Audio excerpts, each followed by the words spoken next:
स्वागत है आप लोग का हाइडिंग इंग्लिश क्लास में के ठाकुर के साथ। पिछले वाले वीडियो में आपने देखा कि टेंस किसे कहते हैं, टेंस के कितने प्रकार होते हैं और कितने टेंस के कितने कितने भेद होते हैं वो आपने देखा, और सिंपल प्रेजेंट टेंस को आपने बारीकी से पढ़ा।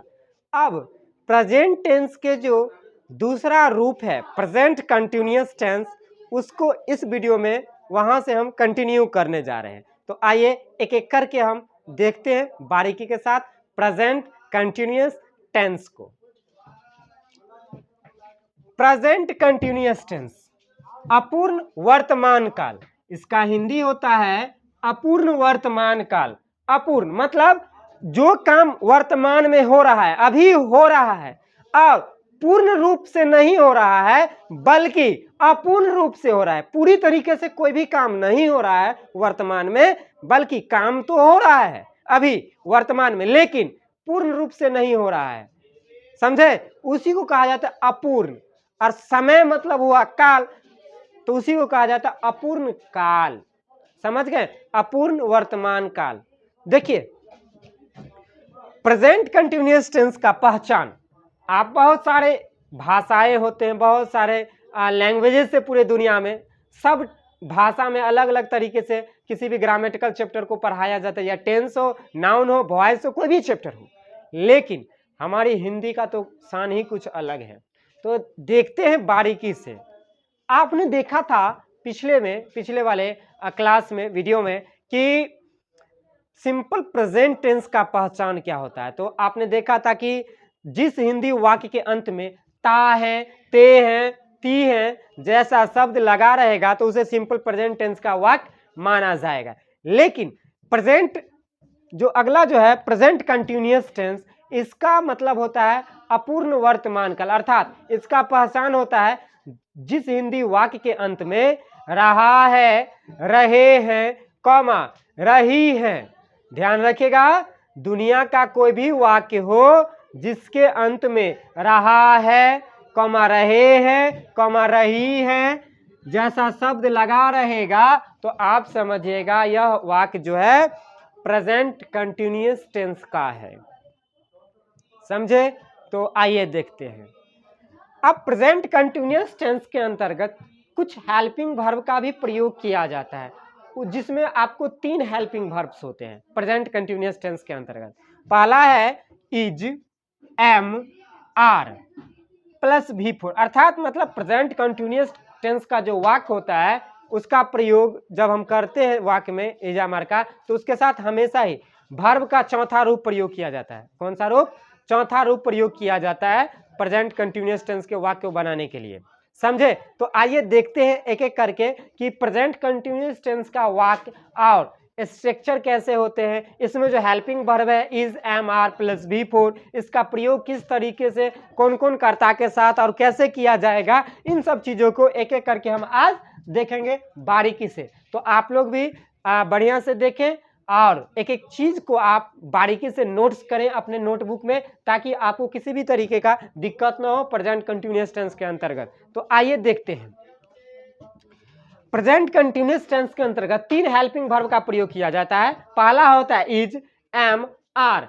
साथ में ही प्रेजेंट कंटिन्यूअस टेंस के वाक्य को बनाने के लिए, अनुवाद करने के लिए, ट्रांसलेट करने के लिए वर्ब का चौथा रूप आईएनजी फॉर्म लगाया जाता है, ताकि सेंटेंस को पूर्ण रूप से अनुवाद कर सके कोई भी। क्या समझे? कोई भी सेंटेंस को अनुवाद किया जा सके, उसको बनाने के लिए इज, एम, आर का प्रयोग, साथ में वर्ब का चौथा रूप।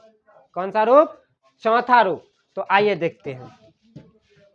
अब एक एक करके देखेंगे कि इज, आपको तो कंसेप्ट क्लियर नहीं हुआ अभी तक। इज का प्रयोग किसके साथ किया जाएगा, एम का प्रयोग कहां किया जाएगा, कौन कर्ता के साथ, कौन सा सब्जेक्ट के साथ, और आर का प्रयोग कौन कर्ता के साथ किया जाएगा।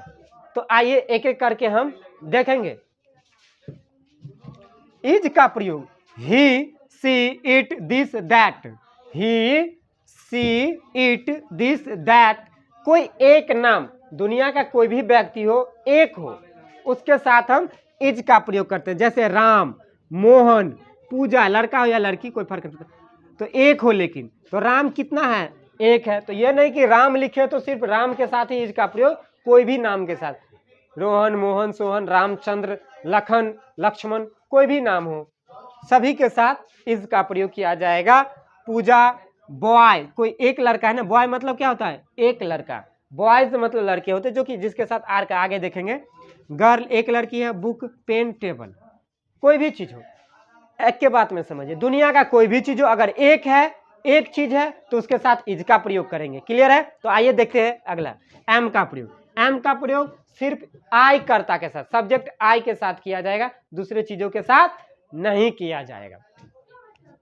अब आर का प्रयोग देखते हैं क्या है। आर का प्रयोग you, we, they, those, these, समझे, राम एंड श्याम, एक से अधिक करता हो। आपने इस वालों में आपने देखा था कि कोई एक नाम के साथ इज का प्रयोग किया जाता है, लेकिन अगर एक से अधिक नाम हो या एंड से जुड़ गया हो या कोई भी चीज एक से अधिक हो, तो उसके साथ आर, हेल्पिंग वर्ब आर का प्रयोग किया जाता है। तो देखिए, यू, वी मतलब हम लोग या हम, दे मतलब वे लोग, दोज मतलब वो लोग या वो सब, दीज, राम एंड हरी, देख रहे एक करता ये हुआ, एक सब्जेक्ट है, हरी एक करता, तो एंड से जुड़ा हुआ है तो प्लूरल हो गया, एक से अधिक हो गया, इसीलिए इसे प्लूरल करता माना जाएगा, इस और आर का प्रयोग किया जाएगा इसके साथ। सीता एंड हरी एक से अधिक है, इसलिए आर का प्रयोग। बॉयज, बॉयज मतलब लड़के, एक से अधिक होगा ना, एक से अधिक होगा ना, तो इसके साथ आर का प्रयोग किया जाएगा। बुक्स किताबें, तो एक से अधिक हो गया, तो बुक्स के साथ क्या प्रयोग किया जाएगा, आर का। अब देखेंगे पेन्स, कल में मतलब एक से अधिक पेन, पेन कहते हैं जिसको।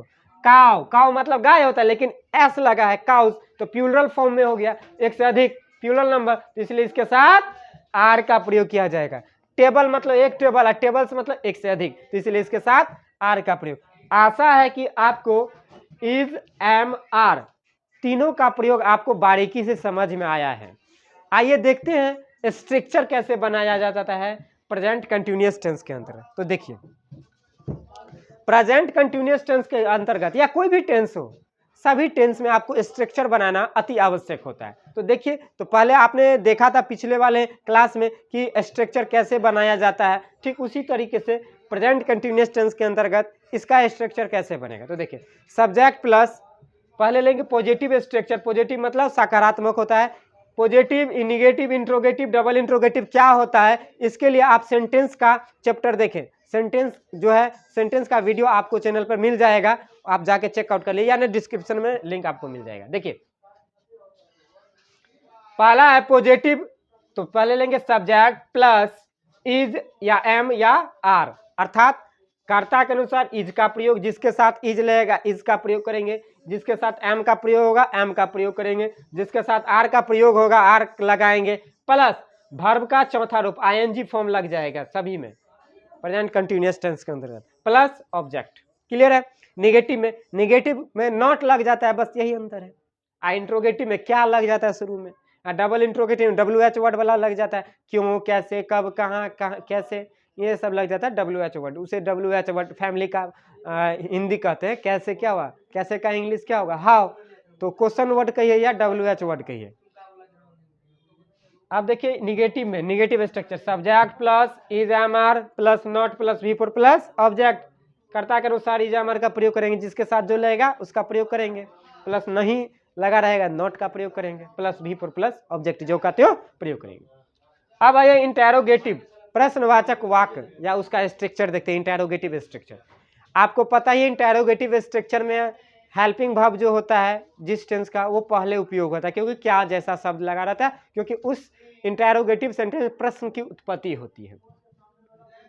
तो इज, एम, आर पहले आ जाएगा, प्लस सब्जेक्ट प्लस नॉट, लेकिन ऑप्शनल, क्योंकि इंटेरोगेटिव सेंटेंस में कोई भी हिंदी वाक्य में नहीं जैसा शब्द लगा भी रहता है और नहीं भी लगा रहता है, इसलिए नॉट अगर लगा रहेगा तो यूज करेंगे, वरना नहीं करेंगे, इसलिए ऑप्शनल मान के चलते। जैसे मैथमेटिक्स में आप मान लेते हैं ना x बराबर 0, ठीक उसी तरह से मान के चले नॉट लगा रहेगा कहीं पे तो लगाएंगे, वरना नहीं लगाएंगे, plus V four plus object, simple है।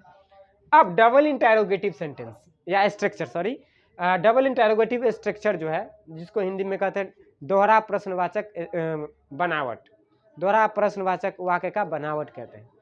डबल इंट्रोगेटिव का हिंदी होता है दोहरा प्रश्नवाचक, दोहरा। तो पहले हम WH वर्ड ले लेंगे। WH वर्ड आपको पता ही है, what, why, how, when, where, how many, how much, ये सब क्या है WH वर्ड है। सेंटेंस में जो प्रयोग रहेगा उस WH वर्ड को प्रयोग करेंगे सेंटेंस बनाने के लिए। तो WH वर्ड प्लस इज या एम या आर जिसके साथ जो रहेगा कर्ता के अनुसार देंगे, plus subject, plus not optional. क्यों लेते हैं ऑप्शनल नोट को तो आपको पता ही है, प्लस भी फॉर प्लस ऑब्जेक्ट। तो आपने देखा प्रेजेंट कंटिन्यूअस टेंस का structure, positive structure, negative structure, interrogative structure, double interrogative sentence structure. अब बारी आती है कि इसका एग्जाम्पल कैसे बनाएं, कैसा होता है इसका एग्जाम्पल, एक एक करके हम बारीकी से आज देखेंगे। तो पहले आप खेल रहे हैं, आप खेल रहे हैं, तो स्ट्रक्चर के अनुसार बनाएंगे। तो पहले क्या है पॉजिटिव स्ट्रक्चर, पॉजिटिव वाक्य क्योंकि, तो इसलिए पॉजिटिव स्ट्रक्चर में जाएंगे। तो देखिए पहले क्या लेना है सब्जेक्ट, सब्जेक्ट क्या है तो आपका इंग्लिश यू। उसके बाद हेल्पिंग वर्ब लेना है, तो helping verb is am are है, तो यू के साथ क्या लगता है दिमाग पर जोर डालिए, तो यू के साथ आर लगता है। लिखा दिए सबका लिस्ट लिख दिए हैं, तो यू के साथ क्या लगेगा आर लगेगा, तो आर लगा दिए।